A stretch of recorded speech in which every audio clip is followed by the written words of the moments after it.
21 septembre 2020, papeterie Evergreen à Canton, en Caroline du Nord. 2 sous-traitants sont tués par un incendie qui se déclenche dans un espace confiné quand un décapeur thermique tombe dans un seau de résine inflammable. L'accident de Evergreen Packaging implique 2 problèmes de sécurité courants, le travail par point chaud et le travail en milieu confiné, qui ont conduit à beaucoup d'accidents graves sur lesquels le CSB a enquêté. Une identification correcte des risques, y compris au niveau des pratiques et des procédures de maîtrise des risques, peut empêcher ces accidents dramatiques de se produire. Les propriétaires d'installations et leurs exploitants doivent fournir à leurs sous-traitants des consignes et un contrôle de la sécurité, comme ils le font pour leurs salariés. C'est particulièrement important quand 2 sous-traitants interviennent à proximité l'un de l'autre.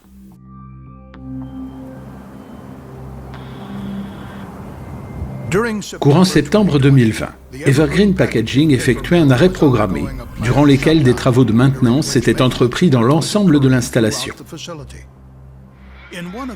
Dans l'un des ateliers, un sous-traitant nommé Blastco faisait des réparations sur un réservoir nommé tour à flux ascendant. Un autre sous-traitant, nommé Rimcor, intervenait dans une autre capacité, appelée tour à flux descendant. Le haut des 2 réservoirs était connecté par une canalisation de grand diamètre. Blastco avait pour tâche de réparer une dizaine de mètres du revêtement interne de la tour ascendante, constitué d'un tissu de fibre de verre et d'une résine vinyle-époxy-ester, également appelée plastique renforcé de fibre ou FRP. Pour réparer la tour, les ouvriers décapaient l'ancien revêtement abîmé et installaient ensuite des couches alternées de laine de verre et de résine. La façon dont la résine durcit dépend de plusieurs facteurs, dont la température ambiante. Elle durcit plus vite s'il fait chaud. Elle prend plus de temps à durcir par temps plus frais, ce que vécurent les ouvriers de Blastco dans la nuit du 20 septembre.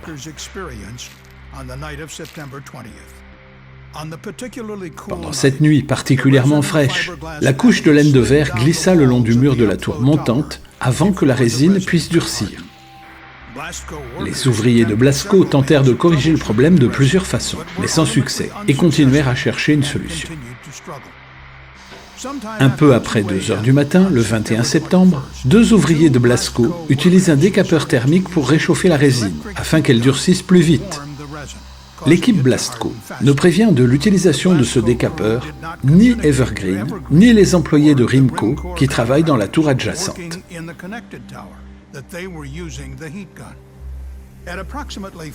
Vers 5h50, le décapeur tombe dans un seau de 20 litres de résine.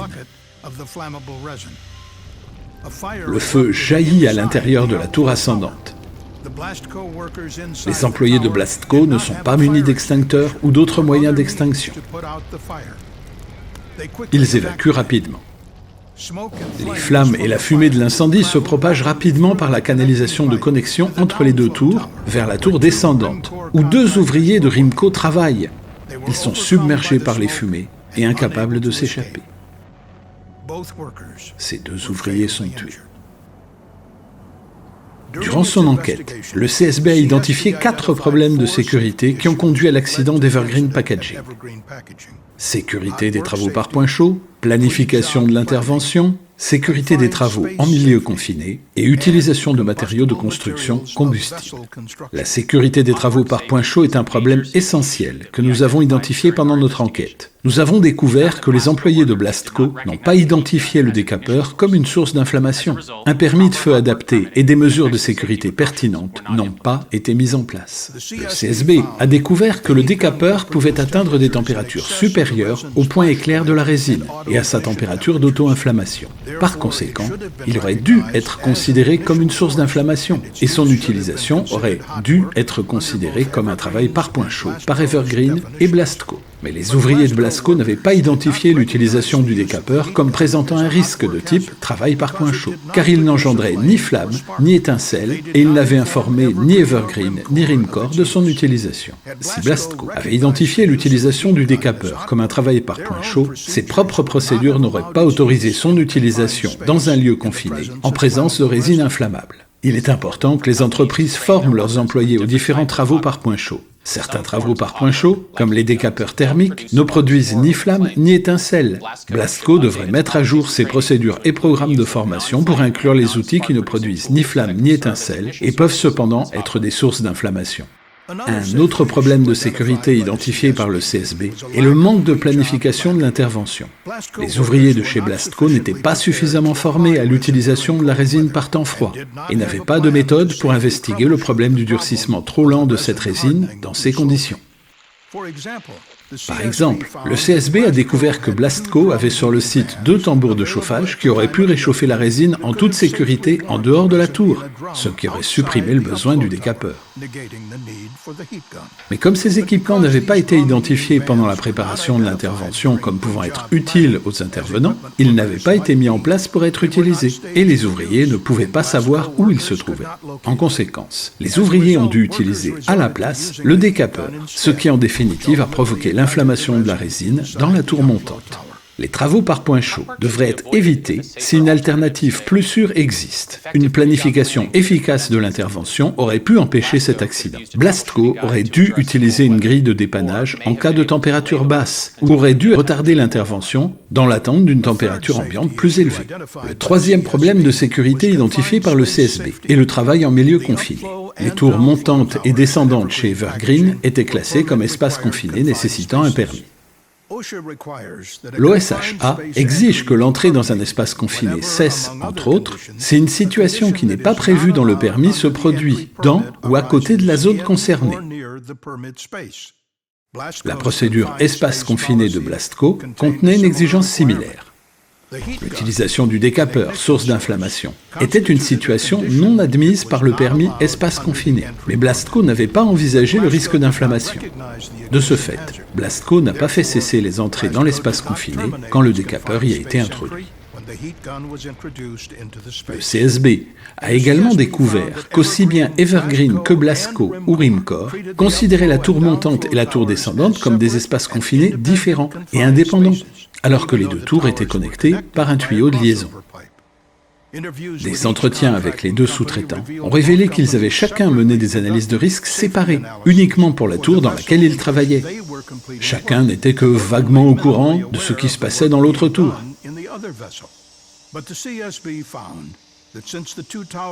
Mais le CSB a découvert que comme les deux tours constituaient un même espace confiné et que les entrées des personnels de Blasco et Rimcor étaient simultanées, les deux opérations de maintenance constituaient une coactivité.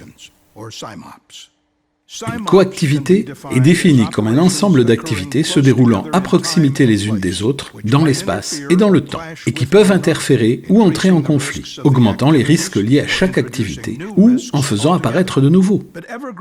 Mais à l'époque de l'accident, Evergreen n'avait pas de procédure active concernant la coactivité, qui aurait pu faciliter la coordination entre les deux sous-traitants, qui effectuaient des tâches proches et simultanées. La sécurité des salariés et des sous-traitants d'Evergreen pourrait être améliorée par la mise en place de procédures concernant la coactivité. Si Evergreen en avait créé une, cela aurait pu permettre de prévoir les risques engendrés par les deux tâches simultanées et si proches, et de mettre en place des mesures qui auraient évité la mort des deux ouvriers de Rimco. Le dernier problème de sécurité identifié par le CSB est l'utilisation de matériaux de construction combustibles dans la tour montante et la conduite de liaison. Le seau de 5 litres de résine dans lequel le décapeur est tombé ne contenait pas assez de combustible pour créer un feu de la taille et de la durée de celui qui a été observé lors de l'accident. Le CSB a découvert que la tour montante et la conduite de liaison étaient toutes les deux construites en FRP combustible et ont toutes les deux pris feu. Cela a contribué à l'extension rapide du feu et des fumées vers la tour descendante, où les deux employés de Rimcor ont été tués. Quand les entreprises doivent effectuer des travaux dans un espace confiné, il est vital qu'elles comprennent et maîtrisent les risques. Cela est encore plus important si l'intervention a lieu dans des espaces confinés construits en FRP, ce qui peut accroître la violence des phénomènes dangereux. En conclusion de son enquête à Evergreen Packaging, le CSB a recommandé à l'OSHA de créer un document d'information qui porte sur l'analyse et la maîtrise des risques nouveaux qui résultent des travaux entrepris dans des espaces confinés dont l'accès est soumis à autorisation. Le CSB a également recommandé que l'OSHA exige des propriétaires et de leur personnel qu'ils s'assurent de la bonne coordination des travaux simultanés impliquant de multiples équipes, y compris des sous-traitants. Le CSB a également réactivé une ancienne recommandation, demandée à l'OSHA de publier un bulletin santé-sécurité sur le thème des risques liés aux matériaux inflammables utilisés dans des espaces confinés et de leur maîtrise. L'accident d'Evergreen était totalement évitable. La sécurité des travailleurs, salariés et sous-traitants est une responsabilité essentielle des responsables d'installation et des exploitants, que l'installation soit en fonctionnement normal, en maintenance ou en mise à niveau. Nous espérons que notre rapport et nos recommandations vont améliorer l'information des industries concernant les risques inhérents au travail par point chaud et en espace confiné, et sur la façon dont ces risques peuvent être significativement réduits. Merci d'avoir regardé cette vidéo de sécurité du CSB. Pour plus d'informations sur l'enquête du CSB concernant Evergreen Packaging, merci de consulter le site csb.gov.